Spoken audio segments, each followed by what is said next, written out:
I'm back to talk to you about this product here. This is the Benefit FakeUp Concealer. I first heard about this from a video from Michelle1218. I don't even know what video it is. It was from such a long time ago that I don't remember when she talked about it, but I remember she talked about it and she did like a little demo, and I was like, oh, that's exciting because of what this product claims to do. Now, it claims to hydrate the under eye area, and you guys know that I have sort of normal to dry skin depending, and we don't have oil glands underneath our eyes anyway, so it's always great to hydrate that area because that's one of the areas that will show signs of aging the quickest if you don't take care of it. So you want to make sure that your whole eye area, underneath the eye area where the skin is really delicate, that you're taking care of that area. And so I picked this concealer up. I picked it up from Sephora. It's $23, I think. Let me tell you about what I love, and then I'll tell you about what I don't love. Okay, so first of all, in terms of the packaging, it's in a cute little stick, just like this. It has the FakeUp name on it, and then Benefit, and then some cute little pink detailing. And then when you open it up, it comes in almost like a lipstick tube type of form. There's like two parts to this concealer. So the concealer is like on the inside, and then the outer rim of it is this hydrating, moisturizing type of stick. It contains like apple seed extract, castor oil, it contains some other types of oils, I'm sure, things that are meant to prevent fine lines and wrinkles and hydrate the underneath the eye area or anywhere on your face that you're planning on using this. Now, on the website, it does say that it contains vitamin E and that it covers dark circles and again helps with the whole fine lines and wrinkles situation. I don't have a ton of fine lines and wrinkles underneath my eyes anyway, but I always look for something that's hydrating because again, that area is really, really delicate and sensitive, and I want to make sure that I'm taking care of it so that we can prevent the whole aging process from happening. This color is in the color Deep. One of the things that is not so great about this concealer is that it only comes in 3 colors. So light, medium, and then the one that I have. I can't really imagine a ton of deeper skin tones being able to use this color because it's kind of yellow based. It's warm.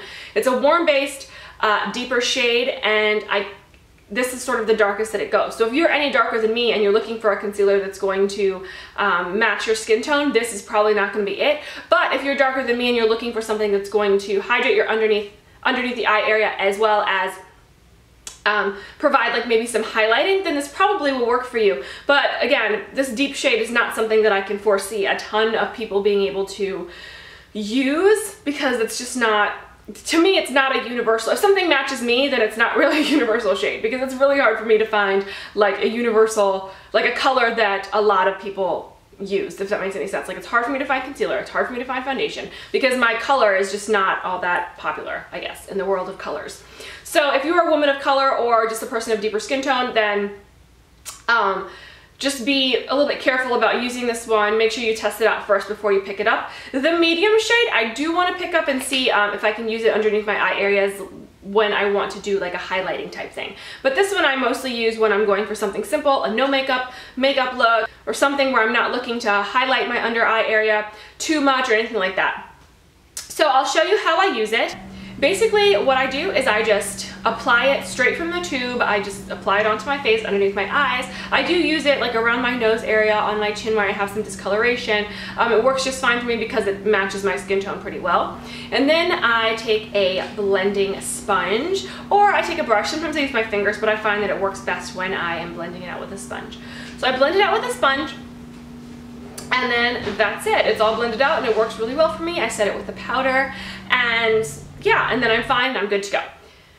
Now, if you have oily skin, this is not something that I would recommend for you. The box looks like this. When I first took it out of the box, I took it out and I started to apply it on my face. I was like, oh, this definitely has castor oil in it. And what is my thing doing? I don't know. I was like, oh, this definitely has castor oil in it because castor oil has a very distinct smell. It's not a bad smell, it's just a smell. And so this definitely had it in there. When I applied it, I was concerned because I was like, oh no, is it going to be oily on my skin? Is it going to look greasy? What's going to happen? Is it going to cause it to crease even more? And surprisingly, it didn't. Like, I really feel like my under eye area, I have it on right now, I feel like my under eye area is definitely hydrated. I don't experience any creasing with this foundation or with this concealer, and it stays on for a really long time. I wouldn't say that it's a full coverage concealer, so if you have like extra dark circles, I wouldn't recommend this for you, but for the occasional like lack of sleep that you're experiencing, or if you just want to conceal like basic, you know, stuff underneath your eye, then I would definitely go with this.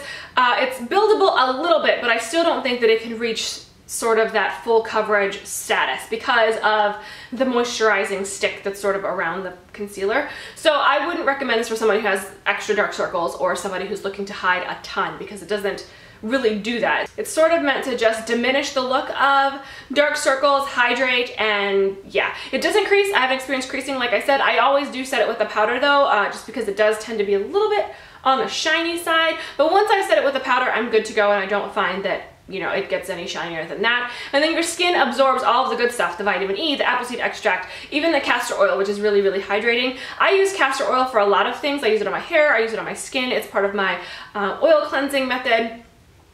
So it's never bothered me. I've never broken out from castor oil or by using it on my face or anything like that. But if you, hold on, that's my phone.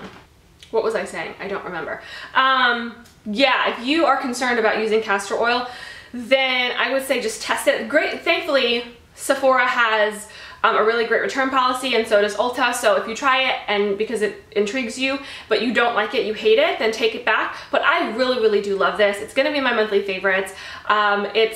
Yeah, I really do like this concealer. It does what it says it's gonna do, and on the website it says that it hides dark circles, diffuses fine lines for a silky smooth, ultra natural look. So for me, it does that, so it's a keeper in my book, and it will be a repurchase, but I wanted to talk about it just in case anybody was interested. It's not a new product, it's been out for a while, but if you've happened upon it in the store and you were wondering if you wanted to try it, then yes, but I would definitely recommend this more for people with normal to dry skin and not necessarily people with oily skin. So yeah, guys, that's it. If you guys have used Benefit's FakeUp mascara, then let me know in the comments down below, because I'd love to hear from you. Yeah, that's all I have to say about this. I hope you guys are having an awesome day, and I'll see you next time. Take care. Bye. For more tips, visit www.dazzlediaries.com.